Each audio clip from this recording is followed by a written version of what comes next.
Hey guys, it's Sour, and in this video I'll be breaking down all of the weapon stats and telling you what they really mean. Now, generally I don't like making a video on a topic that's already been covered in the community, and you might think the topic of weapon stats or modifiers has been beaten to death since day zero because it's something a lot of people want to know. So yes, some information and stats are out there. There are videos, there are Reddit posts, there are forums, but I wouldn't be making this video if I didn't have something significant that's helpful and original to add. Originality is one of the biggest things I strive for, and while it can be kind of disappointing if I come up with a cool tip, then I do some research and someone's already done that. In my mind, it's much better than repeating something someone else has already done. I would hate to make content that's just redundant, regurgitated garbage. So I did a lot of my own weapon variant testing and actually found some unexpected data that I haven't seen discussed anywhere. And on top of that, there's just so much bad data out there. There's so many forum posts and videos that are just misleading and incorrect. So all that being said about this information already being out there, there are strangely still so many misconceptions about what these modifiers mean a couple months into the game. It seems like so many people out there make some incorrect assumptions and then go and make their forum post or video explaining these incorrect facts to people, which I find silly. That's one of my biggest pet peeves about people. It's one thing to make an assumption and be wrong. That's no problem. When I first looked at mobility and saw that little running boot symbol that looks like lightweight, I assumed it affected your movement speed, like basically everyone else. I mean, come on, mobility is defined as your ability to be mobile, to move. How could it not affect your movement speed? Well, just because I made that guess, I didn't take to the internet and so confidently preach it as the truth. I find it so frustrating when people do that. Honestly, what made you feel so confident in your guess at what these modifiers do that you thought you should educate others with your guess? If you're going to make a video educating people about how mobility is movement speed, you better be sure you've done some remotely scientific testing where you took the weapon and did some run tests. But tons of people didn't do that. They just filled the interwebs with false information. Like I said, one of my biggest pet peeves. There will always be mistakes. We're all only human. But if you're in an educating role, you should do your best to be 100% sure in your information before you spread that knowledge. Or if you're hypothesizing and theorizing, giving it your best guess and have no hard evidence, that's all cool. Just at least be honest that you're not completely sure, that it could still be disproven in the future. You could apply this very same logic to my frustrations with organized religions, but we're not going there today, not in this video. So let me quickly run through these stats and clear up any and all misconceptions that do still exist. And so that I'm not called a hypocrite, because I certainly practice what I preach, I'll let you know how I got my data. Well, I did do tons of internet research and I compiled a list of what seems to be the most reliable information, but I would never want to just take someone else's word for it, so I did also run many of my own tests with tons of the weapon variants I own to confirm or deny other people's results. And I put together this spreadsheet from my testing. There is a link to this Google document spreadsheet in the description if it's hard to read. The results I got were similar to some people's, but very different from others. There are tons of website posts, like for a random example, this one on the Steam community guides, that list a bunch of things, like mobility affects your walk speed and your sprint speed and your boost speed and so on. And unless PC COD is super different from PS4 COD, this is completely wrong. Mobility doesn't do half these things, or at least it isn't a noticeable difference if it does. I have no idea where this guy got this information, but now tons of people are reading stuff like this and saying, oh, thanks for the help, this is awesome.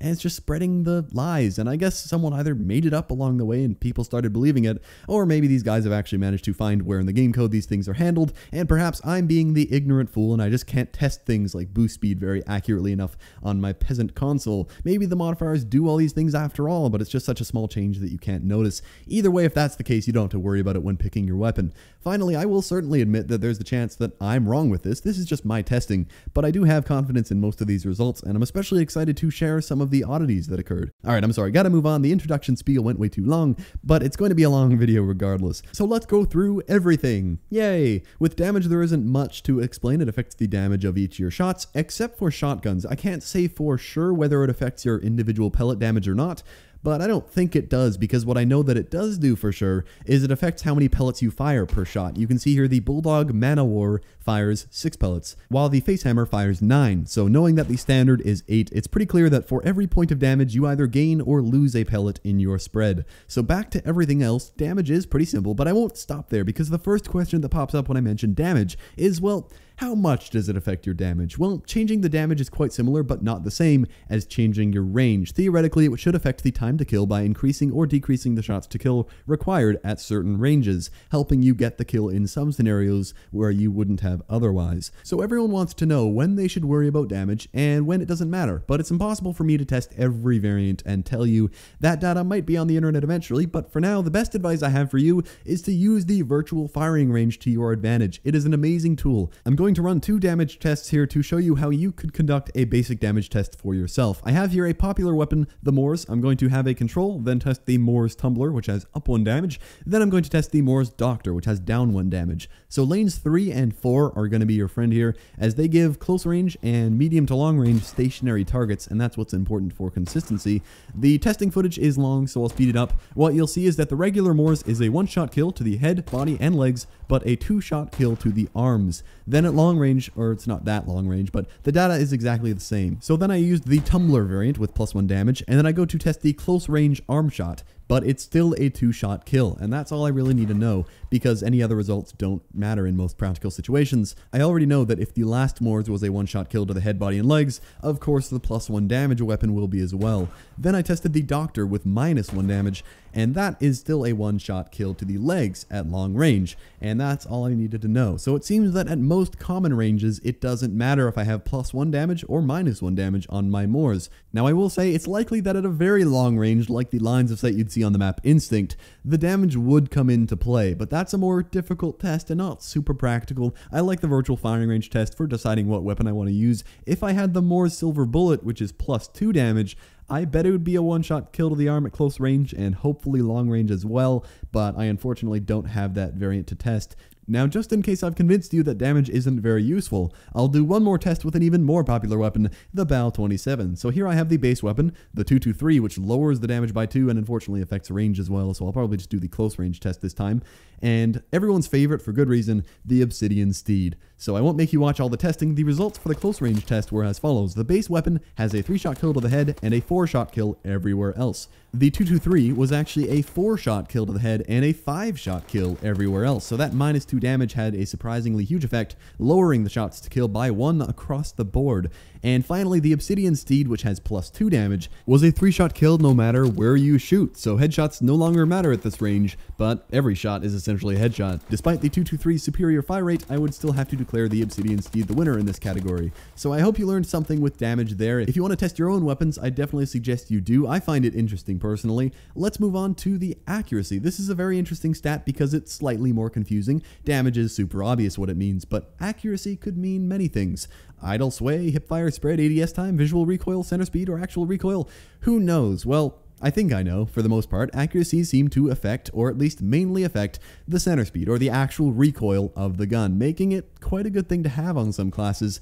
Now, here's the really interesting thing. When I got to testing the shotguns, it was really tough to measure recoil. I had 4 classes set up, 2 to test the tack, as the sledgehammer has +2 accuracy, and 2 to test the bulldog, as the facehammer has +2 accuracy. And I put them side by side and really couldn't see any difference in the recoil. And even if there was a tiny difference, nobody cares about the recoil on a shotgun. You're usually running around hip firing anyway, and in the case of the TAC 19, it's a pump shotgun. It really doesn't matter in the slightest if it kicks or not. Then I noticed that the hipfire cone is actually being affected by accuracy. That's right, accuracy does affect your hipfire spread, but only on your shotguns. You can see I tested the IMR Thunder Tusk and the regular IMR, and accuracy appears to have no effect on hipfire for any other class. It only affects hipfire for shotguns. So there's a little interesting fact. Accuracy on shotguns is not useless. It's actually very good. Another thing, what's interesting is next I tried the Bulldog Mancy, which is the other elite bulldog that I happen to have, with +1 accuracy and a mandatory sight. And sure enough, it also tightened my hipfire spread. Now this got me wondering, well, wait, when you hover over a sight attachment, it has a little stat bar on accuracy. If I put a sight on a regular bulldog, will that tighten the hipfire accuracy? And well, guess what? No. I also tried the foregrip, which claims to give you bonus accuracy, but that also had no effect on hipfire. The only attachment that affected hipfire spread was indeed the laser sight. As expected, the little stat bars that come with attachments are complete BS. Sometimes it actually does indicate the right stat that it affects, but that's just a complete coincidence, it seems. My advice is that you should ignore those and just look at what the attachment actually says it does. I think this is where a ton of myths sprouted, because if you look at something like the fast mags, it claims to give you handling, and that is a complete lie and leads people to believe, well, the handling stat must affect how fast you can reload. Or the stock, which claims to give +2 mobility. But that's also a lie and leads people to believe, oh, mobility must have something to do with strafe speed. But as far as I can tell, that simply isn't true. So wrapping up accuracy, it affects recoil on ARs, SMGs, and heavies. Of course, that's pretty useless to have on SAC-3s and XMGs, which are mandatory akimbo weapons. But that's the way it is. I have no idea what accuracy does on sniper rifles in the RW1, which seems to be coded like a sniper rifle. It may very well still be the recoil, but that's very hard to measure. Finally, moving on to fire rate. I have very little to say here, it's super self-explanatory. It has quite a noticeable difference, unlike most of these stat modifiers. If you have a gun with even +1 fire rate, you'll probably notice just in the sound of firing the gun, so it is a good stat to have for most things. If you want to measure exactly how much your fire rate has increased, again, you can just record yourself firing a whole clip in the firing range with a standard gun, and then with the variant, then go back and review the footage, see how long it took to fire each clip or set of shots, then divide the two numbers, and there you go. And you don't need a capture card in Sony Vegas to do this. You could easily do it with a phone camera and Windows Movie Maker if you really want to measure your weapon's fire rate. Here's an example. I measured the difference +2 fire rate has on the Moores Doctor versus the default Moores, and it turned out to only be about a 6.5% increase in how fast I could fire. Keep in mind, fire rate increases aren't constant. +2 fire rate doesn't mean it'll always be a 6.5% increase for every weapon. In fact, I did some research into the fire rate of the Moores, and a lot of people reported that the Moores Pummeler, which is up 1 fire rate, has the exact same fire rate as the Moores Doctor, so it doesn't matter if you have +1 or +2 fire rate on this thing. I don't know, lots of mysteries in this game, but that's that. Let us move on to range. That is also self-explanatory across the board for the most part. I will say it's especially useful for shotguns because it will not only help you deal damage at longer ranges, it will also change the range at which your shotgun pellets completely despawn or disappear, which is a good thing to increase. Now on to handling. This is where we enter the confusing land of handling and mobility, the two stats that don't exactly do what you'd expect them to do by their name. Handling seems to simply tighten your hipfire spread across the board. I can confirm that for ARs, SMGs, and heavy weapons and the pistols, except for the RW1. I can't say for certain if it does anything else that people theorize, like weapon raise and drop time and sprint out time. If it does, it's not noticeable, so you shouldn't worry about it. The thing is, I can't tell if handling does anything for sniper rifles and shotguns and the RW1 because it does not affect your hipfire cone. The RW1 result was surprising. I tested the Xeno, which lowers handling against the base weapon, and sure enough, there was no change in the hipfire spread. They were exactly the same. So that leads me to believe that the RW1 was coded like a sniper rifle in many ways. Anyway, I'm sorry I don't know more about handling. I tested a bunch of things, and I can tell you it doesn't seem to be any of these things like ADS speed or empty reload time.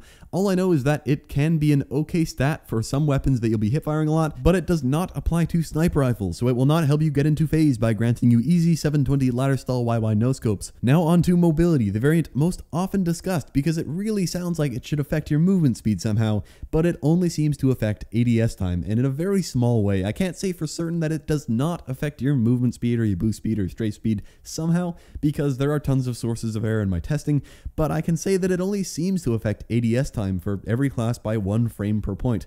Heavy weapons are an oddity. It seems to have a greater effect, being about 2 frames per point, but that makes sense because the heavy weapon ADS time is double that of the assault rifles and other stuff if I'm not mistaken.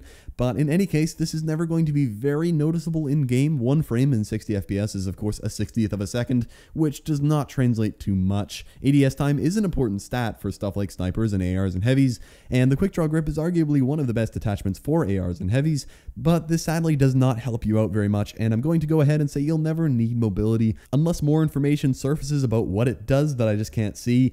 I don't think you're going to ever need to worry about this stat. If you had a +3 mobility on a heavy weapon, maybe it could help you out noticeably, but honestly, if you have +3 mobility on a heavy weapon, the rest of the weapon probably sucks, and there's likely a better variant for that gun.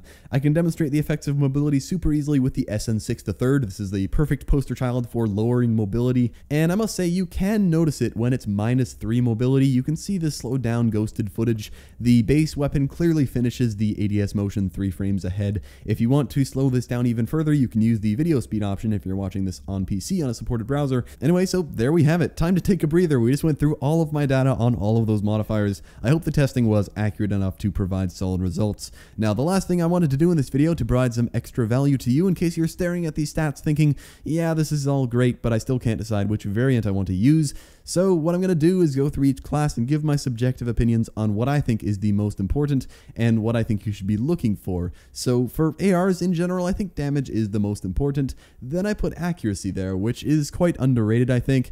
Then fire rate, and for SMGs, I think fire rate is the most important, then damage, then range, because the range on SMGs isn't ideal, and accuracy isn't too important to me, because I'm not trying to stay on target to win long-range gunfights. The SN6 the third is basically the perfect SMG variant in my opinion, raising damage and range and only lowering mobility. I will mention handling is probably decent for the SAC3s, as it is an akimbo-only weapon and hipfire is important, although handling doesn't make a very big difference. Now onto the snipers. It's hard to give advice for this entire class. It really depends on the weapon itself. For example, you saw in this video, the Moors didn't change its shots to kill by going up one or down one in damage. Therefore, the Doctor was probably the better variant over the Tumbler, because the Tumbler didn't seem to help with the one-shot kills at the ranges I could test, so you might as well take the extra fire rate.